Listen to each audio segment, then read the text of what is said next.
প্রায় ২০০ বছর পুরানো এই জঙ্গল, নানান পশু পাখি জীবজন্তু সমাহারে এই বন। এই বনে প্রায় ৮ কিলোমিটার দূরে একটি সুন্দর গ্রাম।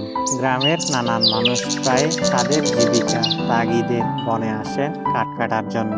ইদানিং মানুষজন খুব একটা বনে আসে না, কারণ ওই বনে ইদানিং বাঘের আনাগোনা দেখা যাচ্ছে এবং প্রতিদিন কেউ না কেউ বন থেকে নিরুদ্দেশ হয়ে যাচ্ছে। বাঘের ভয়ে গ্রামের লোকজন খুব একটা বনে যায় না বললেই চলে। সবুজে ঢাকা এই বনটিতে এখন শিকারীদের আনাগোনা। একজন শিকারী প্রতিদিন বনে এসে নির্মমভাবে হত্যা করে বনের পশু পাখিদের এবং বড় বড় হরিণকে জালে বন্দি করে নিয়ে যায়। কিছুই করতে পারছে না বনের পশু পাখি। শিকারী প্রতিদিন তার সঙ্গে করে বন্দুক নিয়ে আসে। শিকারী যখন বন্দুক হাতে নেয় তখন বনের প্রাণীরা ভয়ে পালিয়ে যায়। রোজ শিকারী বনে আসে পশু শিকার করতে। বনের জীবজন্তুরা সবাই অতিষ্ঠ তার এই কাজের জন্য। একদিন সবাই মিলে বনের সবার আয়োজন করলো। বনের রাজাকে সবাই মিলে নালিশ করলো। বনের রাজা সিংহ বলল, এটা তো বড় সমস্যা, আমাদের একটা বুদ্ধি বের করতে হবে এবং শিকারীকে শিক্ষা দিতে হবে একটা। তখন হাতি বলে উঠল, আমাদেরকে শিয়াল মামাই এই কাজে সাহায্য করতে পারে। সবাই তার কথা মতো সায় দিল।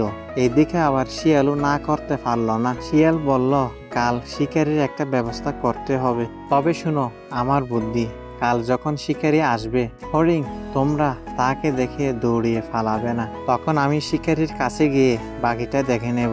সবাই শিয়ালের বুদ্ধিমতো ফাঁদ তৈরি করলো। শিকারী কাল আসা মাত্র বনে সব হরিণ একসাথে দৌড়াতে লাগলো। শিকারী এতগুলো হরিণ একসাথে দেখে ভীষণ খুশি হয়ে গেল। আস্তে আস্তে শিকারী সামনে এগিয়ে যাচ্ছে। তখন শিয়াল শিকারীকে দেখে বলল, শিকারী ভাই, কি খুঁজতেছেন?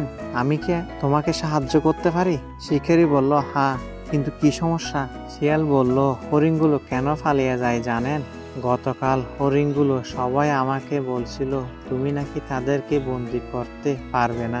তারা সবাই নাকি গুহার মধ্যে লুকিয়ে থাকবে। তাই তো সবাই তোমাকে দেখে দৌড়িয়ে পালাচ্ছে। শিকারী বলল, ও তাহলে এই ব্যাপার, আমি এখনই গুহার মধ্যে যাচ্ছি, আজকেই সবাইকে বন্দি করব। এই বলে শিকারী শিয়ালের কথা মতো গুহার মধ্যে প্রবেশ করলো। সঙ্গে সঙ্গে হাতিমামা কালকে শিয়ালের কথা মতো গুহার উপরের মুখ বন্ধ করে দিছি। শিকারী শিয়ালের কথার ফাঁদে পড়ে উচিত শিক্ষা পেল। বনের পশু পাখিদের মধ্যে আবার আগের মতো শান্তি